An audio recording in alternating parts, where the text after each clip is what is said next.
오늘은 말이라는 제목을 가지고 여러분들과 말씀을 나누고자 합니다. 며칠 전에 한 연예인이 자살을 했어요. 그죠?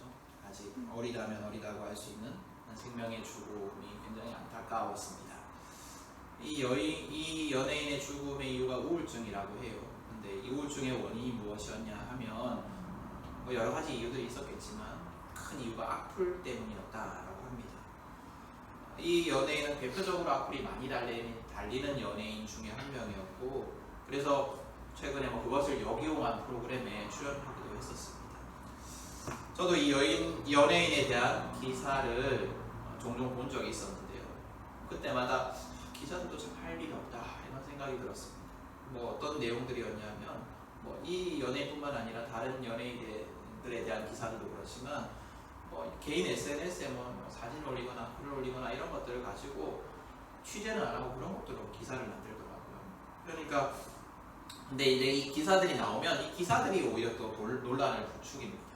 마치 벌레 꼬이게 하려고 불 켠 것처럼, 밤에 어디 숲에 나가서 불 켠 것처럼 그렇게 기사가 하나 나오고 나면 또 그 SNS에 댓글에 악플들이 엄청나게 달리고 이런 것들을 보게 됩니다. 많은 사람들이, 그래서 이제 그 기사나 혹은 그 SNS를 보고 많은 사람들이 별 생각 없이 아무 죄책감 없이 단 댓글에 한 생명이 난도질을 당하고 죽임을 당했습니다. 오늘 설교를 준비하면서 이 연예인이 떠올랐습니다. 댓글이라는 것도 결국에는 말을 글로 표현한 것이기 때문입니다. 그러니까 댓글을 누가 어디 긴 글을 쓰듯이 생각을 해서 쓰지 않잖아요. 정지해서 쓰지 않잖아요. 그냥 말하듯이 뱉어내잖아요. 그렇게 말과 똑같다는 생각이 들었습니다. 말은 이처럼 참 무섭습니다. 그리고 힘도 있습니다. 오늘 성경은 말의 힘과 혀의 힘과 악함에 대해서 이야기를 하고 있습니다. 본문은 선생이 되려 하지 말라라는 권면으로 시작을 합니다. 여기에서 이 선생이라는 것은 오늘 본문에서는 직접적으로 성경을 가르치는 교사, 말씀을 전하는 목사 이런 사람들을 지칭하는 말입니다. 그래서 야고보는 우리라는 단어를 통해서 이 선생이라는 단어가 야고보와 같은 사도, 설교자, 말씀 교사임을 우리에게 알려주고 있습니다. 누군가를 가르치는 자는 말에 더 조심을 해야 하고 말을 함에 있어서 신중해야 합니다. 말을 하는 걸 두려워해야 합니다. 왜냐하면 가르치는 위치에 있는 사람은 말을 많이 할 수밖에 없고 또 그 말에 영향력이 있는 사람이기 때문입니다. 야고보는 이런 사람들이 큰 심판을 받을 것이다 라고 이야기를 하고 있습니다. 그러니까 말에 있어서 영향력이 있고 또 말을 많이 하는 사람들이기 때문에 그 책임이 굉장히 무겁다라는 말입니다. 이 말씀은 저와 같은 목사들이 잘 새겨 들어야 하는 말씀입니다. 요즘 여러 곳에서 기독 그리스도인들 교회 다니는 사람들을 만나보면 강단에서, 자기 교회 강단에서 자기 말을 하는 목사님들이 참 많다 이런 이야기를 많이 합니다. 성경을 제대로 연구하지 않고 또 잘못된 성경 해석에 근거해서 그거라도 솔직히 전하면 그래도 다행인데 자기의 주장을 하는 목사님들이 많이 있습니다. 그래서 그 설교가 상식에도 맞지 않고 오류투성이 그냥 개인적인 주장을 하는 그런 설교가 되어버리는 경우들이 많이 있습니다. 근데 그 설교가 그 설교를 듣는 사람들을 실망시키고 좌절하게 하고 더 나아가서 상처를 준다라고 한다면 그것은 얼마나 슬프고 또 위험한 일이겠습니까? 예배 여러분들 다 예배 참석해서 설교를 들으시지만 특별히 우리 개신교 예배의 설교는 굉장히 중요하고 긴 부분을 차지하고 있습니다. 우리가 예배를 드리러 온다라고 했을 때 우리의 생각 속에 하나님께 영광을 돌린다, 경배를 돌린다라는 마음도 있지만 또 대부분의 생각 속에 말씀을 듣는다라는 그런 인식들이 있습니다. 그래서 많은 사람들이 하나님의 말씀을 듣고자 예배에 참석을 하고 설교를 듣습니다. 하나님 말씀을 통해서 세임을 얻고 또 위로를 얻고 회개를 하고 깨달음을 얻기 위해서 나아옵니다.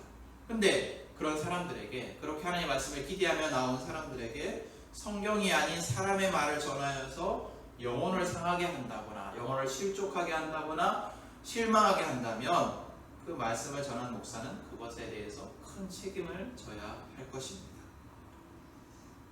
요즘 뉴스에 오르내리는 목사님들을 보면 참 마음이 무겁습니다. 말을 한다는 것, 특별히 하나님의 말씀을 전한다는 것이 이렇게 무서운 일인데, 무겁고 무서운 일인데 거기 나오는 목사님들은 그걸 잘 모르는 것 같습니다.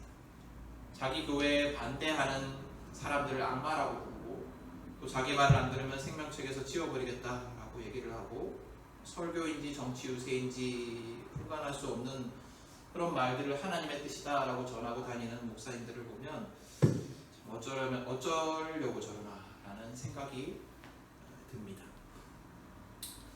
그래서 오늘 말씀은 저에게 참 무서운 말씀입니다. 설교를 한다는 것, 말씀을 전한다는 것이 이렇게 무섭고 부담이 되는 것이기 때문입니다.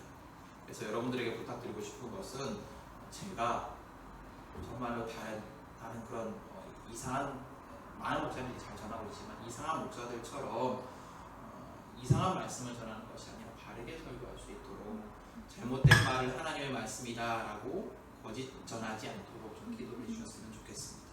그것이 저도 살고 또 말씀 듣는 여러분들도 사는 길이라고 생각을 합니다. 자, 이렇게 말을 많이 하는 선생이 되는 것을 경계하는 것으로 시작한 오늘 본문은 이 말을 전하는 혀에 대해서 크게 두 가지를 이야기를 합니다. 첫 번째는 이 혀에 능력이 있다라는 것입니다. 그리고 두 번째는 혀에는 파괴적인 악함이 있다라는 거예요. 혀는 파괴적인 악한 존재다, 이렇게 얘기를 하고 있습니다. 이게 참 무서운 말입니다. 왜 무섭냐면, 이게 센 놈이 착한 놈이면, 센 놈이 착한 사람이면 평화가 와요. 근데 센 놈이 나쁜 놈이면 큰일 나요. 그렇잖아요, 그렇죠? 그래서 우리가 어린 시절부터 계속해서 만화나 영화나 이렇게 보면서 그래도 안도하는 것은, 만화나 영화 속에서 어때요? 나쁜 놈보다 착한 놈이 세잖아요. 그래서 결국에는 정의의 주인공이 승리를 하고 세상에 평화가 찾아오잖아요. 나쁜 놈이 아무리 센 존재라 할지라도 착한 놈이 더 세가지고 어쨌거나 이겨냅니다. 그래서 우리가 살아가는 현실은 어떠하든지 간에 그런 영화나 만화를 보면서 우리는 희망을 품게 되고 또 뭐 안도하게 되고 이렇게 살아가고 있습니다. 근데 오늘 성경에 보니까 혀는 악한 놈인데 센 놈이래요. 큰일 나는 거죠. 악한 놈인데 너무 세대요. 오늘 성경은 첫 번째로 혀에 힘이 있다라고 얘기를 합니다. 3절에서 5절까지 말씀을 여러분들이 보시면 동물 말에 재갈을 물려서 그것으로 크고 힘이 센 말을 우리 마음대로 할 수 있듯이, 그러니까 재갈을 물려서 말을 이렇게 조종할 수 있듯이, 말을 하는 혀는 우리 몸의 작은 지체이지만 우리 온몸을 끌고 다닐 수 있는 힘이 있다라고 얘기를 합니다. 그렇죠? 이 동물을 보면, 우리 상상을 해보시면 재갈을 물려서 말을 이렇게 조종을 하잖아요. 고삐를 막 움직여서, 그렇죠? 그렇게 하는 것처럼 이 혀가 우리 온몸을 조종을 할 수 있다는 거예요. 또 배가 아무리 커도 조종하는 힘은 작은 키에 달려있다라고 얘기를 합니다. 그래서 마찬가지 그런 것처럼 혀를 어떻게 사용하느냐에 따라서 우리의 인생이 좌우될 수 있다라고 얘기를 하는 거예요. 우리 혜진자매도 있지만 울산에 있을 때 이제 큰 배들을 자주 볼 기회들이 있었어요. 컨테이너선이나 유조선 같은 건 가까이서 볼 기회가 잘 없었지만 바다에 멀리 떠 있어서, 아니면 뭐 공장 안에 들어가 있어서, 그 자동차 운반선은 자주 가까이에서 볼 기회들이 있었습니다. 이 배도 크기가 엄청납니다. 제가 유조선 뭐 이런 거는 안 봐서 그거 더 클 거라고 예상은 되지만, 어쨌거나 이 자동차 운반선도 크게 굉장히 큽니다. 그래서 차를 제가 조사를 해보니까 차를 8,000대 한꺼번에 실을 수 있고 한 2만 톤 정도를 적재할 수 있다고 하더라고요. 엄청나죠. 근데 이 자동차 운반선이 접안을 하는 항구가 울산에 가보시면 이제 자동차 도로랑 자전거 도로랑 굉장히 가까이 있습니다. 그래서 자전거를 타고 가다 보면 그 옆에서 배를 구경을 할 수가 있습니다. 엄청 가까이에서 구경을 할 수가 있습니다. 대구 촌놈이 울산에 가서 그 배를 그 도로가 뭐죠? 아산로라고 하는데요. 정주영 이름이 따서 아산로라고 하는데, 그 아산로를 달리면서 큰 배를 보니까 얼마나 놀랍던지, 그래서 제가 거기에 너무 감동이 돼서 자전거를 타고 그 앞에 가가지고 배를 한참 구경을 했었습니다. 근데 그렇게 큰 배도 엄청 크거든요. 그렇게 큰 배도 또 현대의 배도 어쨌거나 키로 배를 조종을 합니다. 뭐 특별한 배 같은 경우에는 이제 막 여기 뭐 프로펠러 같은 것이 옆에 달려 있어서 배를 이렇게 움직이는 뭐 그런 배들도 있지만 어쨌거나 대부분의 큰 배는 그 작은 키로 방향을 틉니다. 그 작다라고 하기에는 좀 크긴 하지만 배 전체의 크기에 비해서는 굉장히 작은 크기를 가지고 있는 그 키로 조종을 합니다. 혀가 그렇다는 거예요. 혀는 우리 몸에서 아주 작은 부분에 지나지 않지만 그 혀가 내뱉는 말로 인해서 그 혀가 속한 개인, 그 본인의 생명과 인생을 좌우하는 것은 물론이고 수많은 생명을 죽고 살리게도 할 수 있는 그런 능력이 있다라는 거예요. 인간 사이의 관계를 한번 생각해 보면 이게 참 다가와요. 말이 굉장히 중요하잖아요. 우리가 어떤 사람을 편하게 생각하거나 불편하게 생각하는 주된 이유 중에 하나는 뭐냐면 그 사람이 어떤 말을 하느냐에 달려 있습니다. 그 사람과 대화를 해보면 불편한 사람이 있고 편한 사람이 있어요. 그래서 직장에서나 가정에서나 친구 사이에서나 모든 관계에서 잘 생각해 보면 말 때문에 분쟁이 생기고 말 때문에 관계가 끊기기도 하고 또 말 때문에 분쟁이 해결되기도 하고 말 때문에 새로운 관계를 맺게 되기도 합니다. 그리고 그런 또 관계 속에서 이 말이 우리의 인생의 중요한 일들을 결정하게 하기도 합니다. 우리 인생을 좌우하기도 합니다. 이렇게 혀는 큰 힘이 있습니다. 근데 두 번째로 오늘 성경은 혀에 대해서 혀는 파괴적인 능력이 있다라고 얘기를 합니다. 오늘 성경에 보면 아주 작은 물이 큰 숲을 태워버리듯이 말 때문에 엄청나게 파괴적인 일이 벌어진다라고 얘기를 합니다. 우리 산불이 우리나라에도 자주 나니까 잘 알잖아요. 그죠? 작은 불이 그 많은 땅을 태워버리는 것처럼 혀가 그런 파괴적인 능력이 있다는 거예요. 본문에서는 혀의 파괴성에 대해서 구체적으로 이야기를 하고 있는데 혀는 먼저 그가 속한 몸을 더럽힙니다. 혀가 속한 그 존재의 몸을 더럽힙니다. 그리고 더 나아가서 혀는 그가 속한 존재의 인생을 파괴합니다. 더럽히다 못해서 확장이 돼서 완전히 파괴를 해요. 그래서 인생의 수레바퀴에 불을 질러버려요. 이게 그 말이에요. 인생에 불을 질러버린다.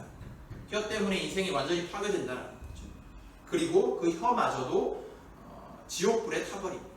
이 게헨나라고 하는 그 단어는 성경에서 뭐 지옥, 음부 뭐 이런 등등으로 번역되는 단어인데 우리 옛날 성경에 개역 개정판이나 이런 데는 그 지옥이라고 되어 있어요. 근데 여기에 왜 게헨나라고 이제 새 번역에는 표현을 했냐면 이제 의미가 조금 다르거든요. 그래서 어쨌거나 이 게헨나라는 단어는 사탄과 밀접한 관련이 있는 단어입니다. 그래서 이 혀의 마지막 최후, 게헨나에서 불타버리는 최후를 보면 사탄에게 지배를 당하고 이용당한 후에 비참한 최후를 맞이하는 그 혀의 모습을 떠올리게 합니다. 여러분, 야고보서는 우리 계속 말씀드리고 있지만 기본적으로 교회 안의 이야기, 교회 안의 상황에 대한 이야기예요. 그래서 야고보가 전하는 그 교회에 시험의 문제가 있고 또 두 마음의 문제, 시험의 원인은 두 마음이었어요. 세상과 하나님 사이에서 막 방황하고 정하지 못한 마음, 그리고 또 특별히 더 구체적으로는 부에 관한 그런 이슈들이 있는 그런 내용입니다. 오늘 본문도 마찬가지예요. 교회 공동체의 얘기를 하고 있어요. 교회 공동체 안에 속한 우리는 혀의 능력에 대해서 알아야 합니다. 혀의 능력이 있고 또 그 능력은 파괴적인 힘이 있습니다. 그래서 혀는 공동체를 세우는 능력도 있고 파괴하는 능력도 있습니다. 그래서 우리는 말을 할 때, 공동체 안에서 말을 할 때, 교회 안에서 말을 할 때 굉장히 신중하고 주의해요. 근데 말을 잘하는 것이 중요합니다. 근데 오늘 성경은 참 무서운 말을 하고 있어요. 8절을 한번 보시면 사람의 혀는 길들일 수 있는 사람의 혀를 길들일 수 있는 사람은 아무도 없다. 혀를 길들일 수 있는 사람은 아무도 없다라고. 사람이 모든 짐승과 생명은 다 길들일 수 있는 능력이 있지만 혀는 못한다. 이거 되게 무서운 말이죠. 혀가 굉장히 파괴적이고 굉장히 힘이 있는데 그럼 혀를 잘 다스려야겠는데 오늘 성경이 혀를 길들일 수 있는 존재가 없다라고 얘기를 하는 거예요. 그러면 어떻게 하죠? 그럼 우리는 어떻게 해야 되죠? 다 포기해야겠다. 이제 뭐 안 되겠다. 우리는 그냥 입을 닫던지 뭐 이래야겠다. 이렇게 할까요? 아니면 막 그냥 말하고 어차피 길들일 수 없는 그냥 막 지키면서 다녀야겠다. 이렇게 할까요? 그건 아닐 거예요. 이렇게 얘기하는 이유는 뭐냐면 이 혀를 다스리는 것이 굉장히 어렵다라는 것을 얘기하는 것 같아요. 그 혀를 다스리는 것이 어쩌면 불가능에 가까울 정도로 어려운 일이기 때문에 그 말을 하는 데 있어서 늘 주의하고 또 주의해야 된다라는 것을 경고하기 위해서 이렇게 표현한 말이다라고 생각이 듭니다. 그래서 우리는 특별히 우리 교회가 된 우리는 말을 함에 있어서 굉장히 신중해야 돼요. 그리고 교회된 우리가 모인 이 교회 공동체 안에서 더욱더 그렇게 해야 합니다. 이 공동체 안에 있는 이 말의 위험성은 그 공동체가 얼마나 좋은 가치를 추구하고 있는가와 상관없이 그 위험이에요. 그러니까 공동체 안에 말은 그 공동체가 아무리 좋은 가치를 추구하고 있다 하더라도 그 말로 인해서 공동체가 무너질 수 있다는 거예요. 공동체가 좋은 가치를 추구하고 있다고 해서 말의 그 영향력이나 말의 파괴성이 줄어드는 게 아니에요. 예를 들어서 우리 교회가 정말로 하나님께서 원하시는 건강한 교회를 만들기 위해서 애쓰고 수고하고 우리 모두가 함께 노력하고 그래서 누가 보기에도 모범적인 교회다 할지라도 그 교회 안에 말로 인해서 파괴적인 일이 벌어질 수 있다는 겁니다. 더군다나 오늘 성경은 이 혀에 대해서 가치 중립적으로 얘기를 안 해요. 그러니까 혀는 좋을 수도 있고 나쁠 수도 있다 이렇게 얘기하지 않아요. 8절에서 보면 혀는 걷잡을 수 없는 악이고 죽음에 이르게 하는 도구로 가득 차 있다라고 얘기해요. 혀는 그냥 악하다 이렇게 얘기해요. 혀는 이럴 때 악하고 이럴 때 좋다 이게 아니고 그냥 혀는 악하다라고 얘기해요. 또 혀는 남을 해치는 능력으로 가득 차 있다라고 얘기해요. 그리고 6절에서 보면 혀는 불의의 세계다라고 얘기를 합니다. 이 불의의 세계다라는 것이 무슨 의미냐 하면 이 혀는 우리 혀가 속한 이 사람 있잖아요. 그 사람의 속에 있는 세상적인 요소, 악한 요소가 드러나는 통로다라는 거예요. 그러니까 우리 안에 세속적인 부분이 있어요. 우리 속에 하나님을 거역하는 부분이 있고 우리 속에 하나님의 주인 되심을 부인하고 내가 하나님의 자리를 빼앗으려고 하는 부분들이 다 있어요. 그렇잖아요. 모든 인간들이 다 그렇잖아요. 죄인된 우리는 그런 부분들이 다 있어요. 그게 뭘 통해서 드러나냐면 혀를 통해서 드러난다라는 거예요. 스스로를 속이려고 해도 말을 통해서 드러나게 되어 있다라고 얘기를 하는 거예요. 우리 악함이 드러나게 되어 있다. 그게 이제 불의의 세계다라는 뜻이에요. 이 혀는 그렇게 부정적인 존재다라고 오늘 성경은 얘기를 하고 있어요. 여러분 공동체 안에 말로 인한 어려움은 한편으로는 9절에서 말하듯이 혀로 사람을 저주하는 것처럼 공동체 안의 구성원들에 대한 악한 말, 정의를 드러내는 말, 배려하지 않는 말, 저주의 말, 비난의 말, 평가와 판단의 말, 또 뒷담화 같은 걸 거예요. 그리고 자랑하는 말, 속이는 말, 교만한 말 같은 것일 겁니다. 이런 말들이 공동체를 파괴하고 교회를 파괴합니다. 또 교회된 우리를 파괴합니다. 그래서 우리는 공동체 안에서 말을 할 때, 또 언제나 말을 할 때 이 말이, 내가 하는 말이 남을 무시하는 말은 아닌가, 남을 비방하는 말은 아닌가, 남을 배려하지 않는 말은 아닌지, 또 교만한 말은 아닌지, 또 평가하는 말은 아닌지 주의해야 합니다. 그리고 우리의 혀가 남을 세워주고 힘을 주고 또 인정해주고 양보하고 겸손한 말이 되도록 애써야 합니다. 한편으로는 그래요. 그리고 다른 한편으로 공동체 안에 말로 인한 어려움은 세속적인 말이에요. 우리 안에 있는 세속적인 말. 우리가 말할 때 그 안에 들어있는 세상적인 가치관이 또 그 공동체 안에 말의 어려움이에요. 성공과 부가 하나님의 자리를 차지한 세상의 가치관이 우리의 말을 통해서 드러날 수가 있어요.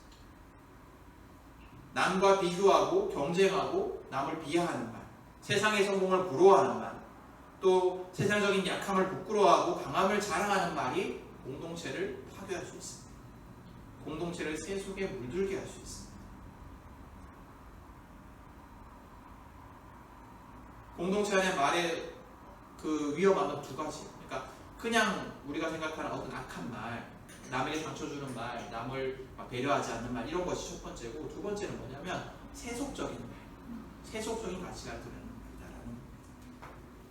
그렇기 때문에 우리는 우리 안에 있는 어떤 세속적인 부분, 우리 안에 하나님과 반대되는 어떤 영역들을 돌아봐야 합니다. 하나님께 온전하게 속하지 않는 두 마음을 돌아봐야 돼요. 우리 속에 있는 두 마음을 돌아봐야 돼요. 야고보서는 계속해서 두 마음에 대해 얘기를 합니다. 하나님과 세상 사이에 정하지 못한 마음, 방황하는 마음이 시험의 원인이다라고 가르쳤어요. 우리는 세상과 하나님 사이에서 온전한 하나님 나라의 삶을 살기를 구해야 돼요. 우리가 두 마음을 가지고 있다면 말 속에 이렇게 드러나게 돼 있다라는 거예요. 그래서 우리는 온전한 하나님의 사람이 되기 위해서 기도하고 애써야 합니다. 하나님이 주인 되시는 삶을 늘 결단해야 합니다. 세상의 가치관이 아닌 성경의 가치관을 따라 살기 위해서 애쓰고 기도해야 합니다. 그래서 우리의 말이, 교회된 우리의 말이 세상이 아닌 하나님 나라의 가치관을 담는 그릇이 되도록 해야 합니다. 근데 우리가 어떠냐 하면 이 설교 말씀을 듣고도 집 이야기가 나오면, 또 자녀 이야기가 나오면, 직장 이야기가 나오면 세상적인 가치관으로 이야기하는 것이 우리의 죄악된 우리예요. 그래서는 안 된다라는 거예요. 오늘 성경은 얘기를 해요. 샘의 한 구멍에서 단물과 쓴물이 날 수 있겠습니다. 같은 샘에서는 같은 물만 나와요. 마찬가지 우리가 하나님을 찬양하기 위해서 교회된 자들이라면 우리 입술에 하나님을 찬양함과 동시에 세상을 찬양함이 있어서는 안 됩니다. 우리가 선한 하나님을 찬양하면서 동시에 사탄의 말을 해서는 안 됩니다. 악한 말을 해서는 안 됩니다. 여러분 이렇게 보면 참 신앙생활은 참 편하지 않은 것 같아요. 오늘도 보세요. 오늘 성경은 사람이 혀를 길들일 수 없다라고 얘기를 했고 또 혀를 길들이면서 살아가라고 얘기를 하고 있잖아요. 얼마나 어렵고 요구를 해요. 근데 이렇게 성경의 요구대로 우리 하나님 기뻐하시는 삶을 살아가려면 편하지 않기 때문에, 쉽지 않기 때문에 늘 깨어서 하나님의 말씀 앞에 나를 비추고 또 늘 깨어서 기도해야 합니다. 하루하루 매 시간 매 순간 비추고 기도하는 일을 반복해야 합니다. 나의 삶 속에서 세상적인 가치관과 싸워야 합니다. 실수하고 또 실수할 거예요. 또 무너지고 또 무너질 겁니다. 그래서 공동체 안에서 상처를 주고 상처를 입고 막 세상적인 가치관으로 말하는 일들이 계속해서 반복이 될 거예요. 그러나 그럼에도 불구하고 좌절하지 말고 계속해서 무엇이 바른지, 어떻게 살아야 하는지, 어떻게 사용해야 하는지, 우리가 이걸 어떻게 사용해야 하는지 이런 것들을 기억하고 주의하고 애써서 기도해야 합니다. 우리가 먼저 그렇게 공동체 안에서 훈련되고 변화된다면 우리가 세상에 영향력을 미칠 수 있을 거예요. 오늘 성경은 교회 안의 이야기였지만 우리가 그렇게 살아갈 수 있다면, 우리가 세상 속에서 그렇게 살아갈 수 있다면 교회는 확장될 거예요. 우리가 세상을 변화시킬 수 있습니다. 우리가 빛과 소금 역할을 할 수 있을 거예요.